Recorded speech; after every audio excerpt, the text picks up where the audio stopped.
প্ৰথমতে মই আপোনালোক সকলোকে নমস্কাৰ জনাইছোঁ। আজি মই আপোনালোকৰ আগলৈ লৈ আহিছোঁ আমৰ আচাৰৰ এটা ভিডিঅ'। এই ভিডিঅ'টোত মই আমৰ আচাৰ কেনেকৈ বনাইছোঁ তাকে দেখুৱাবলৈ চেষ্টা কৰিছোঁ। আশা কৰোঁ আপোনালোকে মোৰ এই ভিডিঅ'টো চাই ভাল পাব, আৰু যদি ভাল পায় তেতিয়া লাইক আৰু শ্বেয়াৰ কৰিব, লগতে মোৰ চেনেলটো ছাবস্ক্ৰাইব কৰিবলৈ নাপাহৰিব। তেতিয়াহ'লে আহকচোন কম তেলত কেনেকৈ আমৰ আচাৰ বনাব পাৰি তাকে শিকিবলৈ চেষ্টা কৰোঁ। আমৰ আচাৰ বনাবৰ কাৰণে মই এই আমখিনি টুকুৰা টুকুৰকৈ কাটি লৈছোঁ। এই আমখিনি মই যোৱা ৰাতিয়ে কাটি লৈছিলোঁ আৰু আমখিনি মই ফেনৰ তলত থৈ দিছিলোঁ। আজি আকৌ মই এই আমখিনি অকণমান শুকাবৰ কাৰণে ৰ'দত 2-3 ঘণ্টামানৰ কাৰণে দিম। আমখিনি কটাৰ আগত আমকেইটা খুব ভালদৰে ধুই ল'ব আৰু এখন কাপোৰে খুব ভালদৰে অকণো পানী নথকাকৈ মোহাৰি লৈ পিনিয়ে টুকুৰা টুকুৰকৈ কাটিব। 2 ঘণ্টামান ৰ'দত দিয়াৰ পিছত আমখিনি মই লৈ আহিলোঁ আৰু এতিয়া মই এটা বটলত আমখিনি ভৰাই ল'ম। এইদৰে এটা চিচাৰ বটলত মই আমখিনি ভৰাই লৈছোঁ আৰু এতিয়া ইয়াত মই অলপ ভিনেগাৰ দি ভালদৰে মিহলি কৰি ল'ম। এতিয়া মই অলপ ভিনেগাৰ দি দিছোঁ।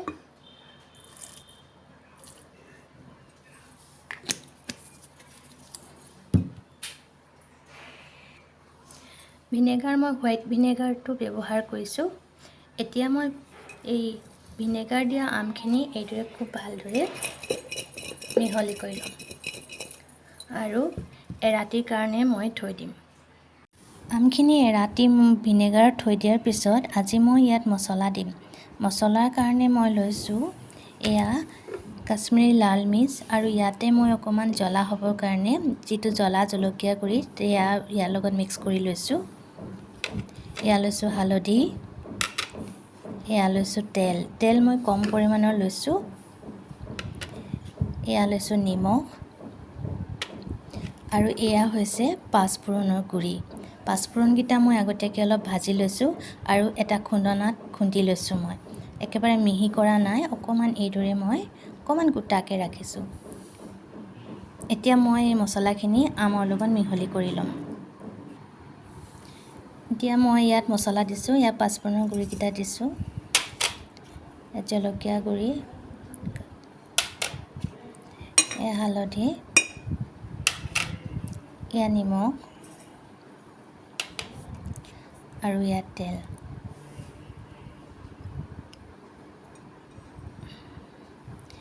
এতিয়া মই খুব ভালদৰে এইখিনি লৰাই মিক্স কৰি ল'ম।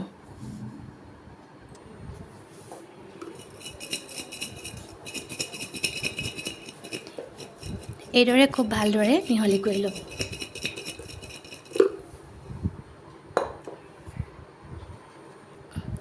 এতিয়া এইদৰে এখন চফা কাপোৰ ল'ব আৰু কাপোৰখন এইদৰে বটলৰ মুখত লগাই এইদৰে এটা ৰছী লগাই দিব, নহ'লে এটা ৰাবাৰ বেণ্ড এটা দি বান্ধি দিব, আৰু এইখিনি 3-4 দিনৰ কাৰণে এটা পূৰা টান ৰ'দত দি দিব। এতিয়া এই বটলটো মই 3-4 দিনৰ কাৰণে ৰ'দত দিম, আৰু 3-4 দিনৰ পিছত দেখিব আমখিনি কোমল হৈ আহিছে, আৰু এসপ্তাহমানৰ পিছত আপোনালোকে এইখিনি খাব পৰা হৈ যাব। আৰু আপোনালোকে যদি ইচ্ছা কৰে ইয়াত জলকীয়া দিব পাৰে, মই জলকীয়া দিয়া নাই। জলকীয়াখিনি কিন্তু প্ৰথমতে অকণমান 1 ঘণ্টামান ৰ'দত শুকুৱাই লৈহে ইয়াত দি দিব। মই এটা কথা ক'বলৈ পাহৰিছিলোঁ, মই যিখিনি তেল ব্যৱহাৰ কৰিছোঁ এইখিনি হৈছে সৰিয়হৰ তেল। আপোনালোকে সৰিয়হৰ তেল ব্যৱহাৰ কৰিব, ইয়াত অন্য তেল ব্যৱহাৰ নকৰিব। 3 দিনৰ পিছত এই আমখিনি মই আপোনালোকৰ আগত উলিয়াই দেখুৱাইছোঁ বটলৰ পৰা। দেখিছেনে আমখিনি কোমল হৈ আহিছে। আমখিনি এসপ্তাহমান ৰ'দত দিলে সম্পূৰ্ণৰূপে কোমলি যাব আৰু খাবৰ উপযোগী হৈ যাব। আপোনালোকে ইচ্ছা কৰিলে আমত অলপ সৰহকৈ তেল দি দিব পাৰিব।